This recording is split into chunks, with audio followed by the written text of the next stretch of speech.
welcome to the third, well, it's not the third live stream, but the third event of today's double book launch for Crowvus. I have loved the other two, and I hope that you have as well. If you missed them, don't worry, they're still on YouTube. So head on back to our channel after you've watched this and see what you think. Now, I really appreciate you all coming along today. I've just got a few things to say to explain why we're doing this. So this is Crowvus's double book launch for 2 books, because it's double book launch. And one of them is for kids. That's Unicorn's Rule, which is by me. And the other one is a historical fiction book by Virginia Crow.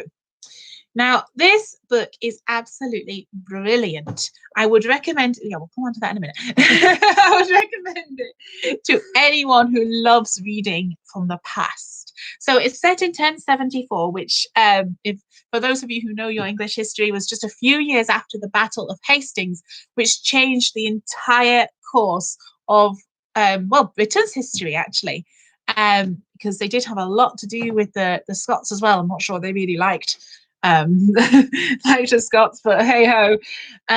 So it's actually quite a rough time, early Norman Britain.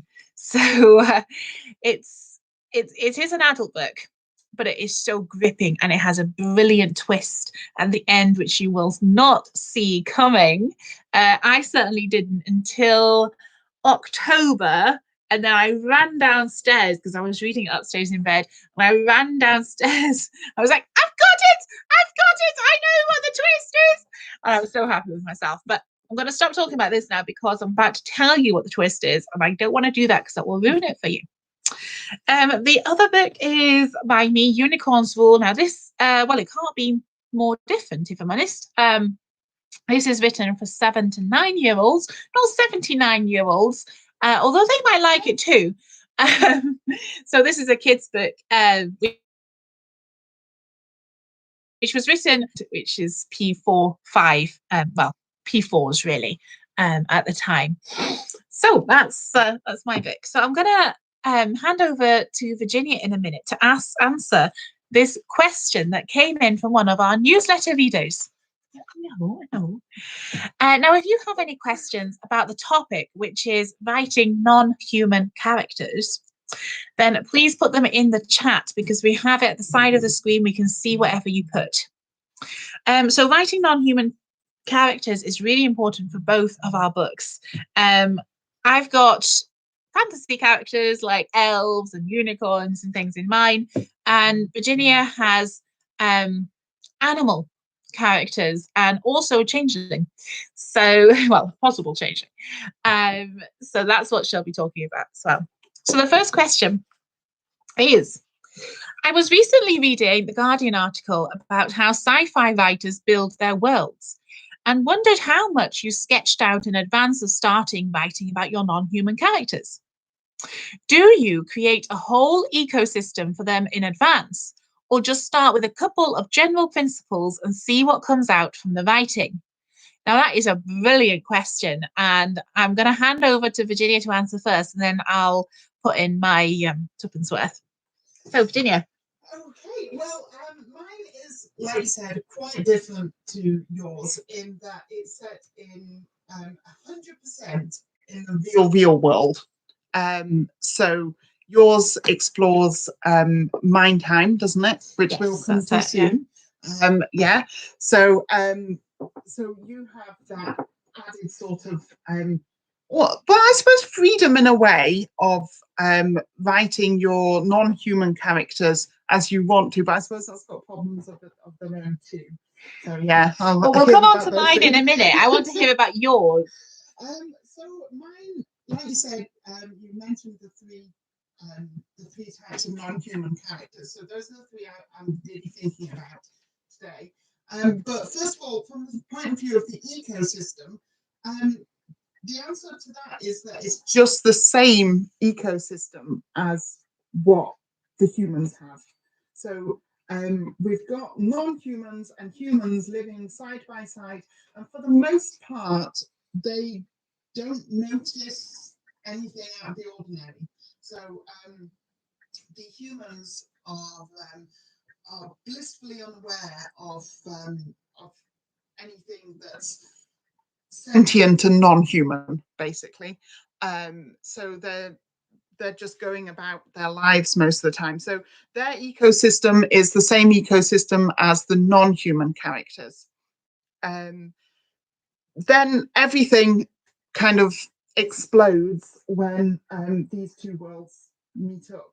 So as soon as the humans happen upon this person who claims that they're not a human, so he claims to be a changeling, that's when everything suddenly starts turning upside down in the book, and all the adventure that happens from then kind of spills out from that initial meeting.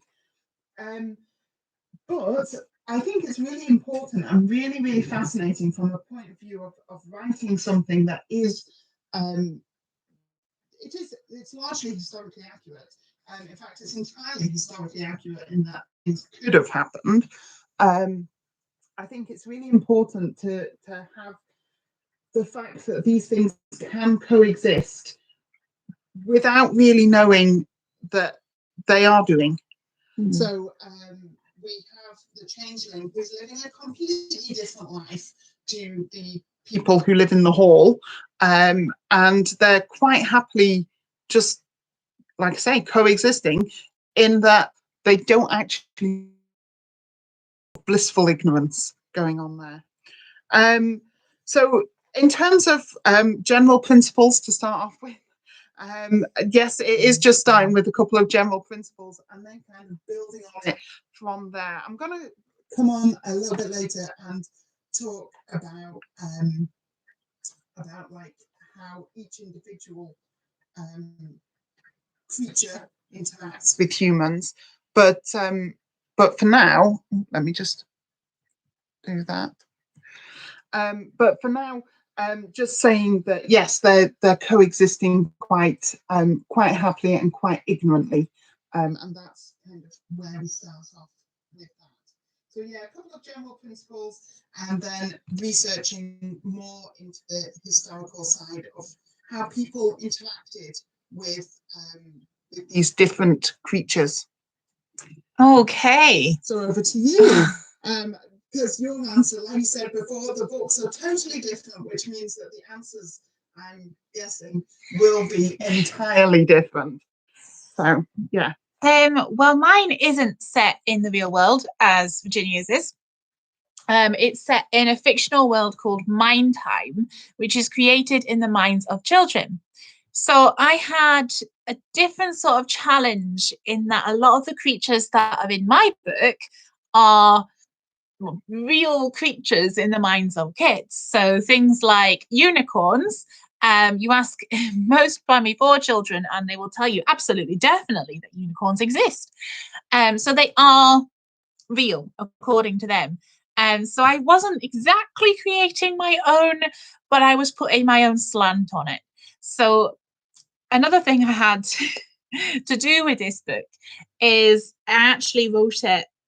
No, I actually planned some of it when I was a lot younger, and I spent a lot of my time when I was first writing it actually planning out some of the characters and not actually writing the book. I mean, I was only 8 years old or something, so but the characters, and there's a benefit to that in that I know that it's what 8-year-olds want to read because I did it when I was that age. So I have to admit, I used a lot of what I knew of from other literature at the time when I was planning out the characters. So when I went back to write it, I did change a few things, but I didn't have to plan the whole, say, ecosystem from scratch because I was using things that were already in the minds of people and the minds of children. So I was kind of like I'm not sure if it was more difficult doing that way or easier because I actually had less to do, but there were more. It's a tricky question to answer. I've just noticed a little minute ago that Thank you, Judith. We're having some sound problems again. Can you hear okay now? I think it's well, just me. Fingers I think crossed. I just talk too quietly. If you can't, just give us a shout on the chat or on Twitter or something.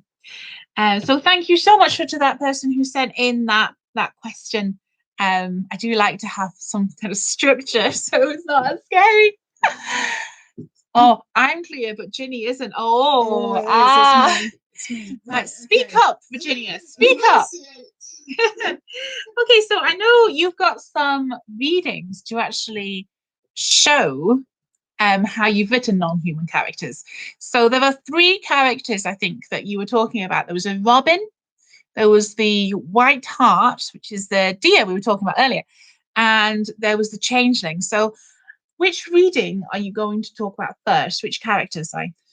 Well, I'm going to start now so that everyone can hear me. Well, I'll just start from like the first reading that I've got chronologically in the book, which is the changeling. Okay. So the book does run chronologically. It runs straight through a year. Oh, hold on, this is my copy. That's the one that you want to be looking at without the line across the guy's face.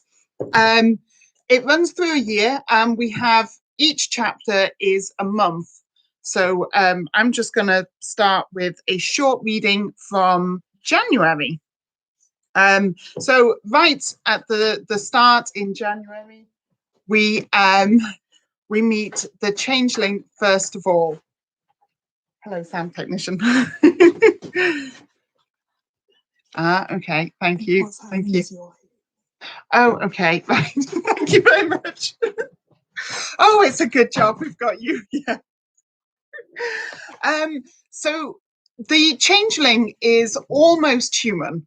And in fact, there's only a very fine line between the people who think that he is a changeling and the question of whether or not he, in fact, isn't a changeling.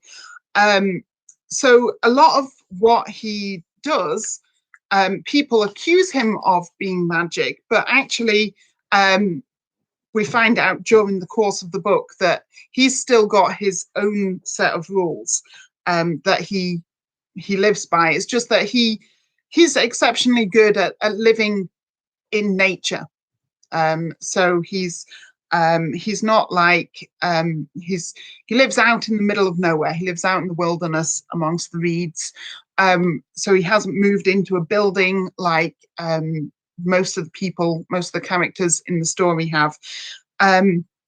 But it was really, really important to me, and remains really, really important, I think, generally, when you're writing anyone who's not human, that person definitely still has, they may have superhuman qualities, but they have to have weaknesses as well. So he certainly does have his own set of weaknesses. Now, let me just find where I wanted to read. Okay, yes, so this is a little bit about what it is that scares him. So he doesn't seem bothered by anything when we first meet him. And he's a little bit almost flippant, and he knows that he can, for example, just disappear if he wants to, or you know, he doesn't see other people as a threat because his attitude is to avoid other people. But he's just been invited back into the village, and he's basically this little section, so it's just a paragraph and a bit. That's who I'm talking about with this. And Edith, who is the other person who's mentioned, she's the one who's invited him back. Dunstan did not say anything else, despite Edith's attempts to coax conversation from him. He watched as the trees lessened before the wooded walls of the village. Here the road widened into a square, and people stood in the doorways, pointing at him. Mothers quickly pulled their children out of sight, and men sneered openly at him. As he passed the forge, he loosened the cord at the collar of his shirt, feeling the heat of the fire and wincing as the steam hissed up from the doused metal.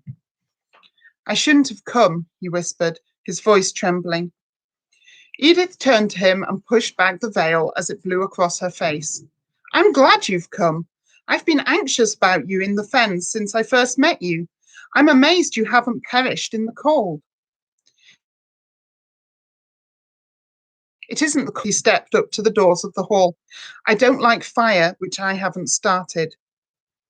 So we've got the two sides here. We've got Edith, who is looking at everything from a very human point of view. You know, fire is good, warmth is good, cold is bad. And then we've got Dunstan, who is seeing things as the exact opposite. And he's quite happy with the cold. He's quite happy to be out there in the middle of the wilderness because that's where he feels safe. That's where he feels comfortable. His weakness, or one of his weaknesses, came from how people actually perceived changelings at the time. So I won't go off on the research topic too much because I know I get really, really carried away with it. But I thoroughly enjoyed researching how people viewed changelings back in those days. And it was a real, genuine fear that people had that the fairies would come and swap their babies for changelings. So there was plenty to find out about it. The way they dealt with changelings involved fire. So that was how they managed to get the fairy out of the body of the human.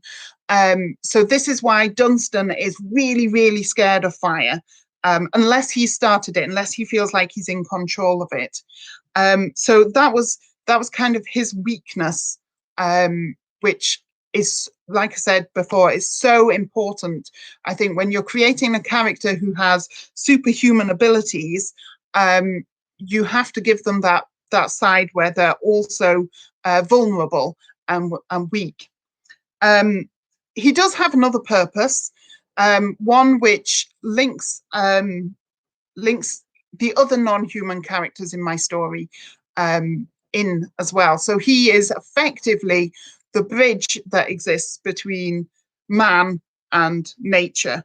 So the two things that they've been coexisting, like I said before, quite happily, but it's reached a point where there has to be something that's going to bring the two of them together, because, you know, things happen as they, you know, should do in an exciting adventure story, and these two worlds have to come together. So Dunstan provides that bridge between the humans who live in the hall and the world of nature, which just happens all the time around us. But most of the time we generally just take for granted. So yes, so he's there bridging these two factions, not fractions, factions. Okay, so on the topic of superhuman powers but needing a balance of weakness, Clemency, does that apply, do you think, to any of the characters that you have in Unicorn's Wool? Yes, I would say so. So all the races in my book has a power, and they're all powerful in their own way, and they all have their own strengths, but they also have their own weaknesses. So I'll just read you this couple of paragraphs where Sarah, the only human in the book, is learning about the different races in Mindtime. Why has that put Mindtime in danger? Sarah asked.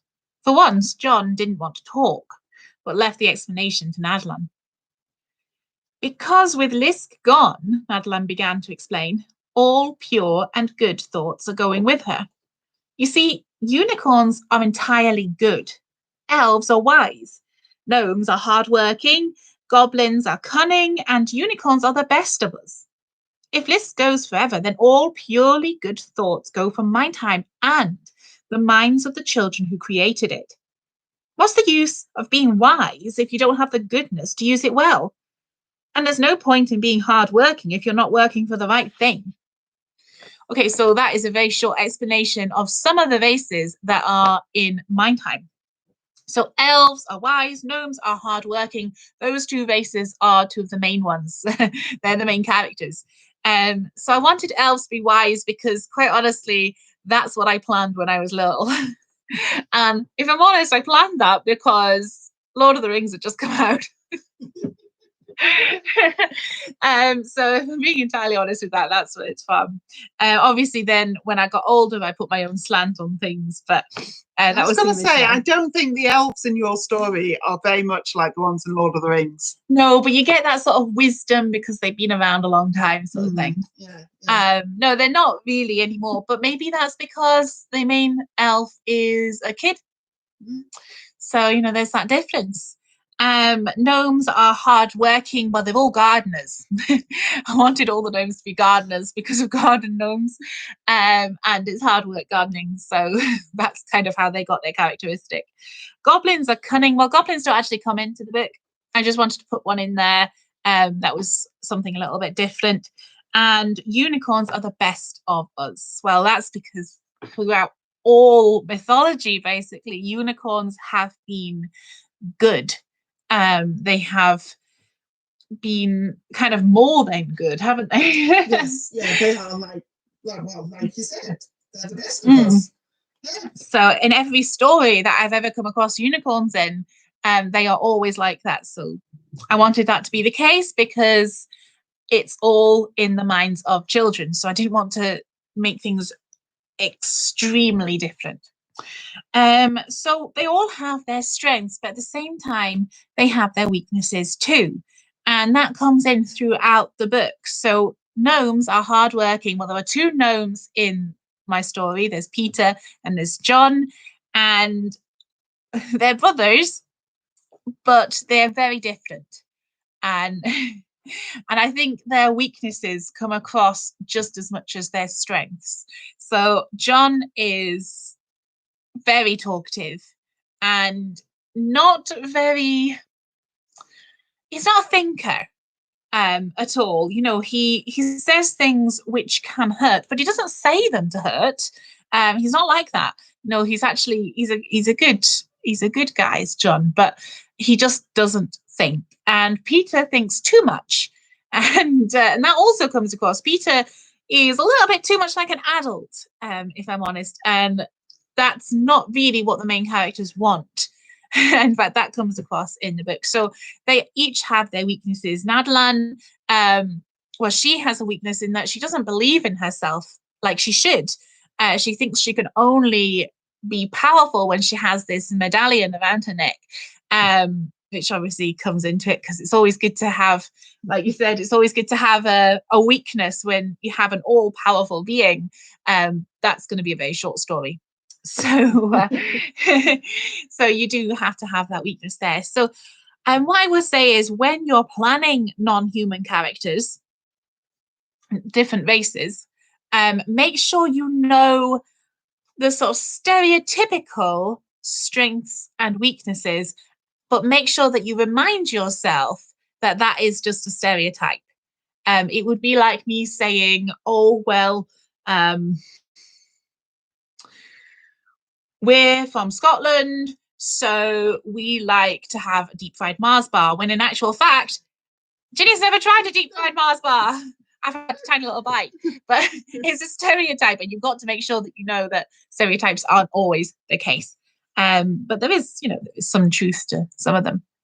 So that would be my number one tip, actually, when you're planning out different races, is to make sure you know the stereotypes and the strengths and weaknesses, but always remind yourself that that's not always the case. Would you say that's fair? I think that's fair. Would you say that you have played on any of those sort of stereotypes? Yes. And when I was planning it when I was little, that was by accident. But now that when I rewrote it and replanned it, that was actually quite deliberate. And the reason is, like I said, because it has to all be in the minds of humans already. So I did play on the whole goblins are cunning sort of thing. That's comes in pretty much anything that you read about goblins again, and all the stereotypes for their races, because also it's something that kids will relate to.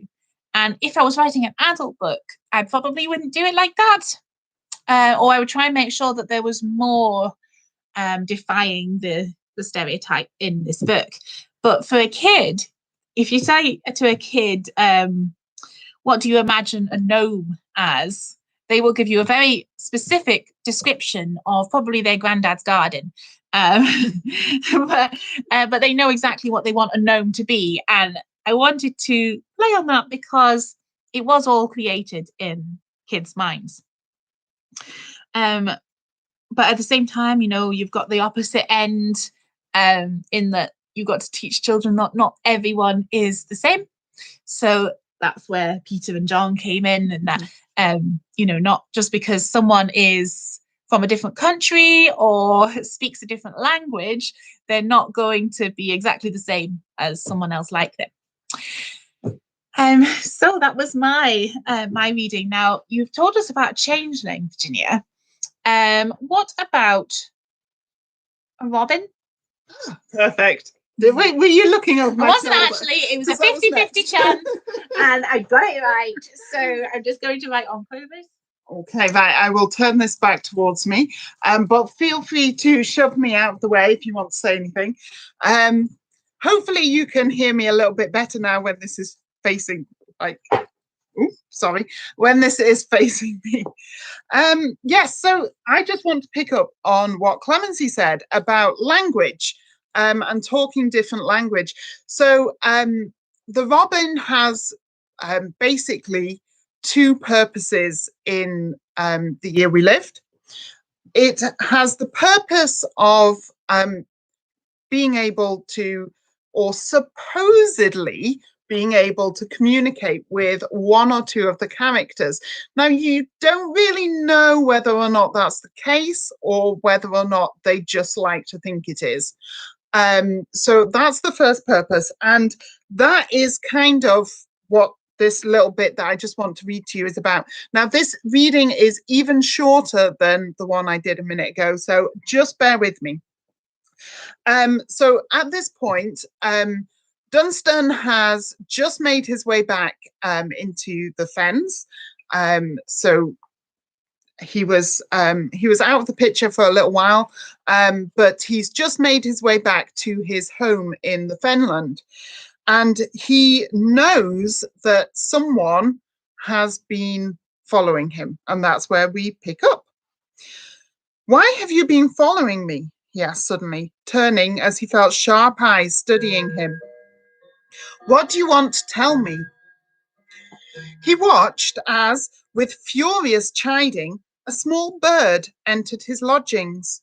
The robin sat on his left knee and chirruped while Dunstan tipped his head, imagining what the bird was trying to tell him. He studied it thoughtfully as it continued, sometimes nodding, sometimes sighing despondently. Okay, so he clearly believes that he understands what the robin is saying. Now, throughout the whole book, the robin is a recurring character. It could be one robin, it could be a whole host of robins, but the robin is the bird that keeps coming into it. Again, I don't want to talk too much about research, but researching bird lore at that time was absolutely amazing. There are so many things. Yeah, bird lore is something that Clemency knows a lot about from her Taking Wing and the two books that follow in the Feather Down trilogy.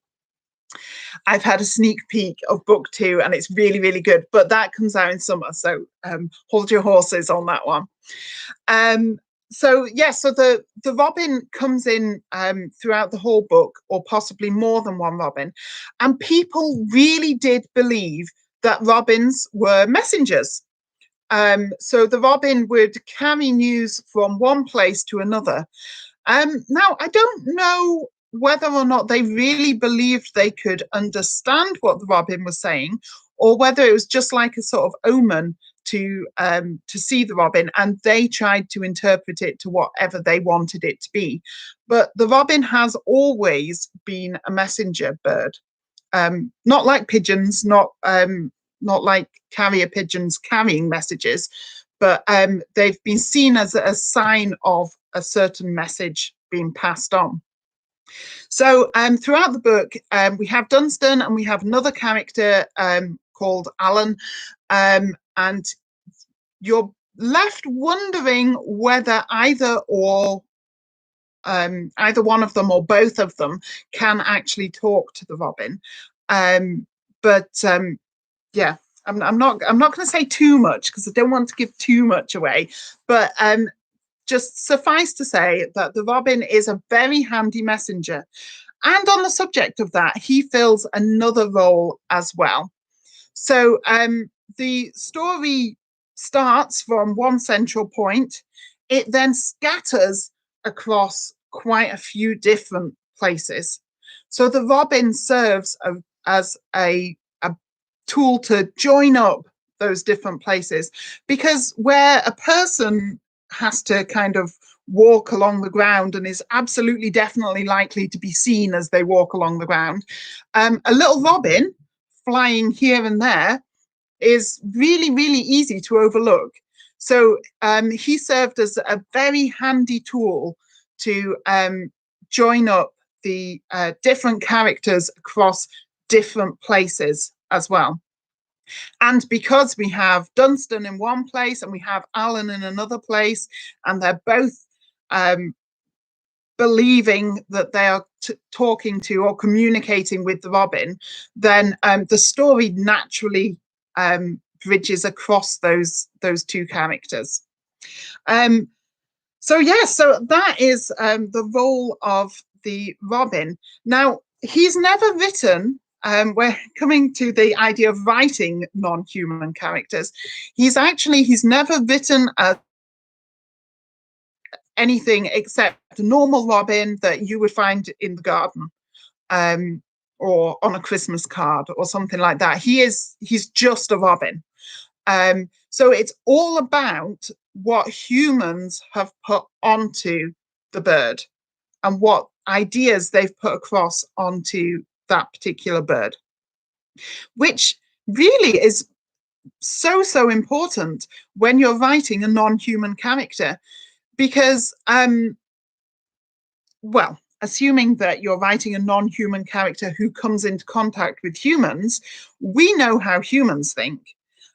So we know what humans put onto non-human characters like the robin, the unicorn, the gnomes, the elves, the changeling, and we can't really know what they put back onto the humans. So the relationship that exists, really, we have to look at it as a one-way thing. And then from there, thinking about how the humans relate to these different characters, you can then think about how that character might relate back to the human. But I found that it worked much better when I'd got into my head how the humans were going to relate with, for example, the robin or the changeling, and then from there to kind of work backwards for the other species. So what did you find when you were doing Sarah's relationship with these different creatures?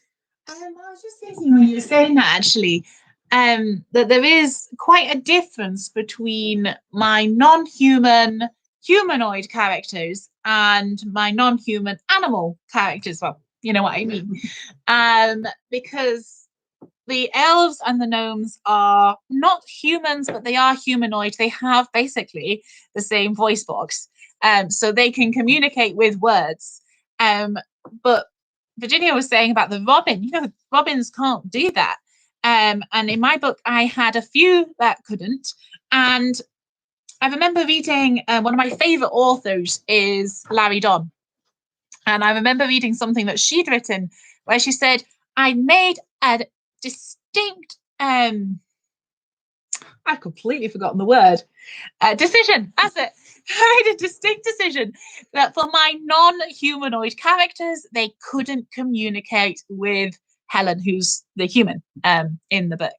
So that was a decision that she made, and I thought it was such a good idea because how could you do that? Would they sound a bit weird because their bodies aren't made in the same way?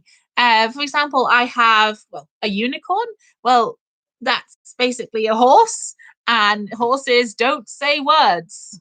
They have their own language. So I made a decision that I wasn't going to let them say words. Now, a few of the animals that I have in my book, I'll just show you just here. That's the Nemean lion. So again, non-humanoid, you see, couldn't say any words. If I can just find. Okay, that's Pegasus, a horse, couldn't say any words. And then, of course, you've got Lisk, the unicorn queen, which you can really only see. There we go. She couldn't say any words either. But animals have their own way of communicating. And it takes a while to understand them, just as it does with any language. But I can understand my dog. I can understand exactly what is going through his head. And he is so good at being understood. He knows exactly how to make himself understood. And it's the same with. There's no doubt about that. It's like whenever he wants something, he sits. And there's no noise particularly that he makes occasionally. But that's what he's saying without actually making any sound. When he whines that he's excited. Some dogs might be upset when they whine, not Orlando. That means he's excited. So you learn a different language, but it's not with words. It's with actions. So that's how I got around my sort of communication between characters. Like I say, the humanoid characters was easy peasy lemon squeezy because they all spoke the same language, because of course it's a story. It's a kid's story, and of course they would speak English because Sarah speaks English. Well, I think it was more important that, like you say, it was the language she spoke, and that makes sense because by the nature of what the book is about, they are their lives are dictated by the dreams of these children. So they must be used to hearing the dreams of these children. Yes, I would say so, which means they'd probably be able to speak any language that they wanted. Yeah. But knowing that Sarah was a English or Scottish actually girl, then they would speak in her language. So that's what I've got for communication between species. Okay, yes, that's very good. Now you also have one final reading, don't you? I do, and I'm afraid this reading is a little bit longer, so sorry about that. So we've had the changeling, we've had the robin. Now, what were we talking about earlier today? I think it was unicorns. Well, okay, what were we talking about as well? As well as unicorns, we were also talking about the White Hart. So the White Hart is a character which is, again, like the robin, it's a recurring character throughout the book. But unlike the robin, there is definitely only one. So we had the robin, who was just a normal robin. We had the changeling, who was there to bridge man and nature. And then we have the White Hart, which is representative of something bigger. So the White Hart traditionally was it was kind of a quest in itself. So if a White Hart appeared, you then had the sort of the society split. Did you hunt it? Did you not hunt it? Because if you did hunt it and you killed it, then that meant that you were very important. You were the best hunter. That's really interesting. I thought there were two white hearts.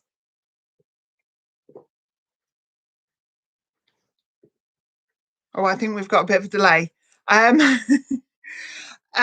Well, there was, in fact, only one white heart within this story.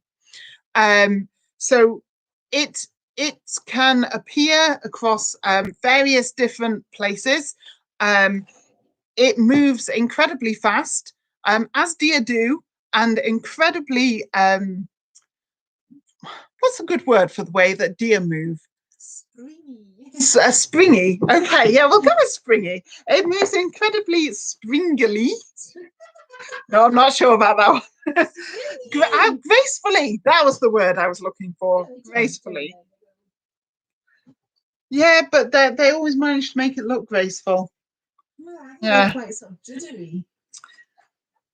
No, well, no, I'm not sure. I'm going to have to go and watch some more deer and see what they move like. But the white hart is like the chiefest of deers. The chiefest of deers? The chief of the deers. So it is spectacularly graceful, and it's become a trophy. Oh, okay, fair enough. Well, the author may be dead, but she's also sitting here.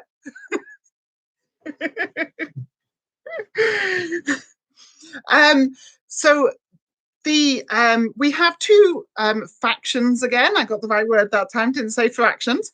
The two factions within the book, the Saxons and the Normans, both have a slightly different attitude to the hunt for the white hart. So the Normans have just had a look for the white hart, and the Norman lord nearly caught it, but didn't quite. And the bit that I'd like to read to you is how the Saxon thane, Robert, goes out hunting. So Robert is a hunter. That's what he's really good at. And this is how he treats his hunt for the white hart. Now, this was shared recently on someone's blog, so I do apologize if anyone is watching and possibly wishes that there was a different part that I was reading, but I got such great feedback from the lady whose blog it was that I'm going to inflict this bit on you now, but just a slightly shorter version of it, so not quite as long as the passage that was on her blog. All around Robert was the half-light of dappled sunlight. The trees overhead reached high up to the sun, but the scrub of the lower branches obscured his line of vision. There was movement to his left, subtle and subdued, but it was enough to make him turn. He had left the paths hours ago. He only vaguely knew where he was going and how to return to the hall on the lakeside. But there had been something which had beckoned him further into the forest. Sliding back the bowstring so it was both tense enough to grip and loose enough to avoid strain, he stalked in the direction of the gentle movement. He had been hunting since he was 6, accompanying his father on hunts before he led his own. He knew it was not yet time to be looking for food in the forest, but his heart would not accept such reason. He paused as the sound became louder, and he crouched down so that he was sitting on his haunches. High ferns covered his view, and he waited a moment.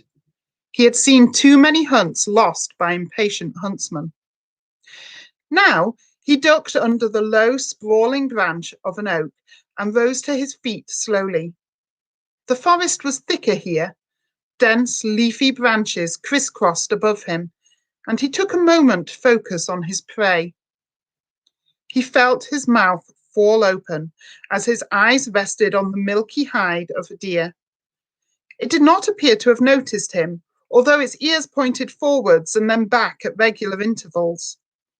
It was rooting through the debris of the forest floor, kicking its hoof to help it forage. It was crowned with elegant antlers, and it lifted its head to sniff the air, more like a dog than a deer. Robert pulled back the string of the bow. He was about to release the arrow when the stag turned to face him. The large, dark-eyed gaze looked alien and wrong in the pale creature, and he took in a sharp breath at the peculiar feeling the animal was trying to communicate with him. Spellbound, he lowered the bow as he noticed a bloody scar on the creature's front quarters. The stag straightened its neck before shaking its head, its ears twitching long after its head was stationary.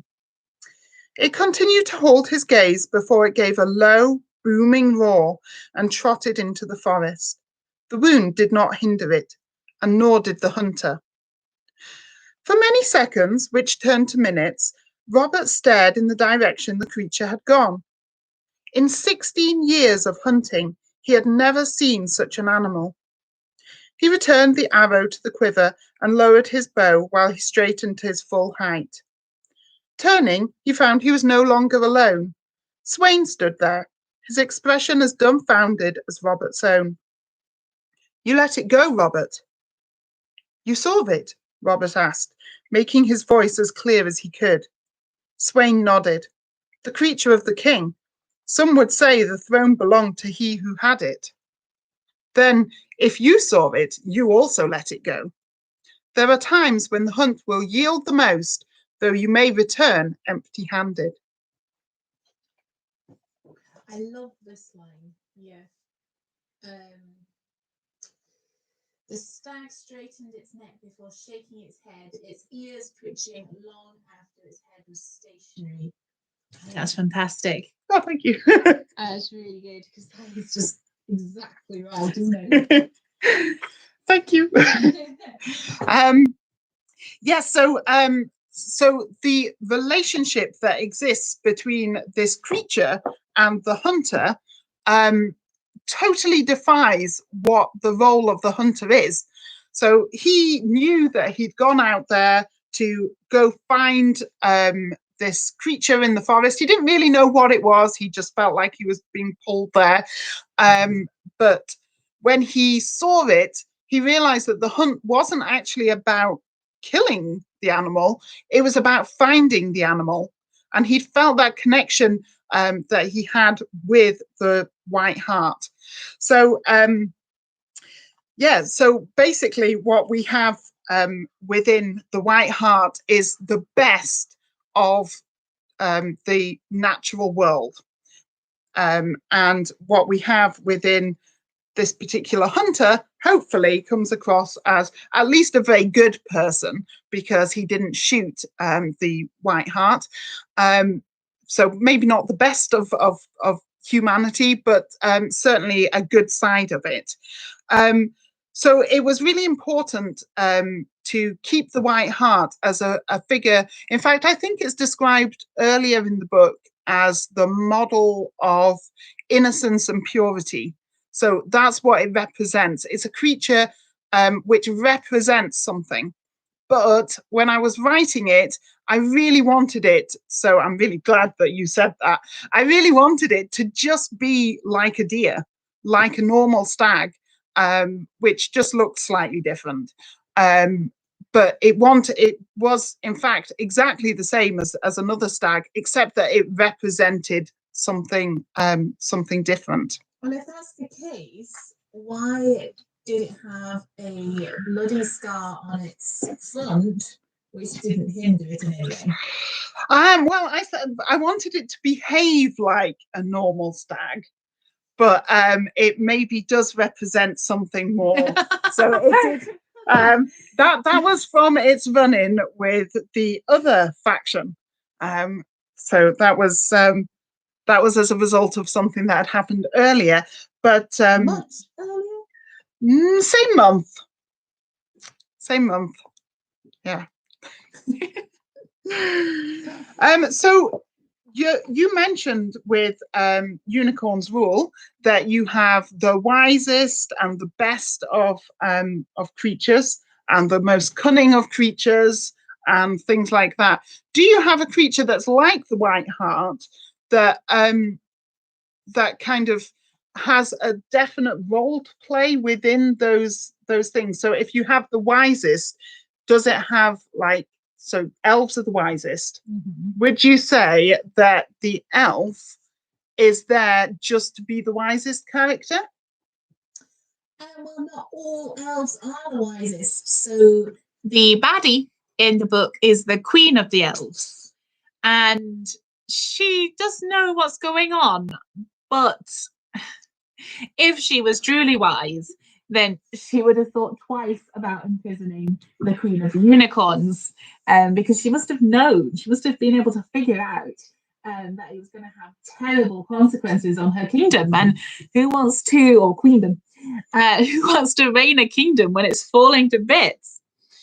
How did you get? Oh, that's the question about the White Hart. We'll come back to that in a minute. So the Queen of the Elves she's kind of been blinded by her need for power, and that's kind of lost her wisdom slightly. So although she probably started off very wise and was able to become the queen, she then let it all, go to Waste. Yeah, to waste. So going back to a question that Judith asked, this is about the White Hart from the year we lived. How did it get from France to England too? Okay, yes, that was a different one. I thought so. Actually, statistically speaking, the White Hart is not quite as rare as people used to think it was, which makes sense because we have a better system of we have a better system now of tracking these animals than they did in those days. So statistically speaking, you can expect within one area to probably have a White Hart appearing in every sort of 50 years. Now I know it's less in the book, so but they are in different areas, France and England. Her. So yes, so we've got again sticking within the parameters of the real world. It wasn't unheard of for a White Hart to appear. The sort of deer that they were, though, that made it a little bit more unusual because they weren't the sort of deer that people tended to go out and meet and hunt accidentally in the forest. So they were typically red deer. So the White Hart traditionally was a white-red deer. So did people not hunt red deer then? Not as much as they did the little deer, fallow deer. Okay. Apparently. So that doesn't make much sense, does it? Well, no, except you can carry those. It's quite difficult to carry a red deer. Yes. Well, they're quite big. Yeah. So yes. So as far as the White Hart was concerned as well, something that I got on my notes here was just to mention that it's also very handy with non-human characters who represent something like the White Hart does or did. That when they appear, you know something is going to happen. So for a long time in the book, we hear about the White Hart, but we don't actually see it. So we have this sort of use of non-human characters to build to build suspense. I suppose it's suspense, but anticipation more than that. More like you're kind of waiting for it to crop up, and you know when it does, it's going to be so important. And that actually does come across in history as well, doesn't it? Yeah. And dogs, different types of dogs, they're always bad omens. All good omens. Did I feel sorry for the elves when the unicorns took over? Yes. Yeah, I think I did. And that was something that came into my story when I was little. And there was a bit in it. There's a bit in my story when I was little, and it was basically Nadalan, who's the elf, having a bit of a sulk. I remember. Having a bit of sulk and going away because everyone loved the unicorn. And that doesn't come into the book anymore. But I think that was me feeling sorry for the elves, yes, because they had everything and they had their wisdom, but they also had the power over all of my time. And as a kid, I would have liked that. Okay, probably not now, man, an adult, but as a kid, it appeals. Um, but even so, I think I feel more sorry for Nadlan, because she knows that her race is not going to be in power anymore, and yet she's still fighting them. Even though she's an elf as well, she's still fighting her people because she knows it's the right thing to do. So I feel sorry for her. I don't feel sorry for the queen of the elves because she's horrible. She doesn't deserve my sympathy. I think it was a brilliant.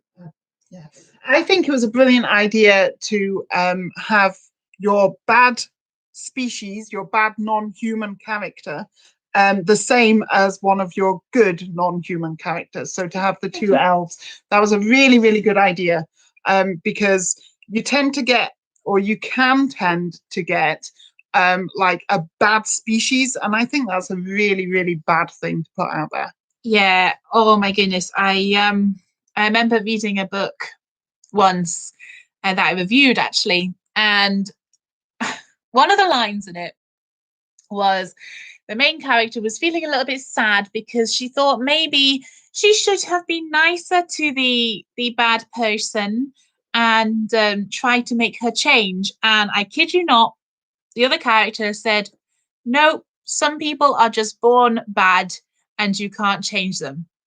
And I read it, and I thought for a minute, how am I going to review this? Because that just goes so far beyond everything that children should be taught. It was a kid's book. And I thought, well, I'll still review it because it was still a good story, but I will mention it in the review. And I did. But oh my goodness, it just it jarred so much. So I think that's maybe what made me make sure that there wasn't a bad race that are born bad and you can't do anything about it. And that's why I made the goblins cunning and not goblins are bad, because that's not fair. Yeah. Well, we have 2 minutes. If anyone has any questions that they would like to ask, by all means, pop them into the chat down the side. Well, it's that side for us, but I think it's that side for you. So if there are any questions that you would like to ask, please do.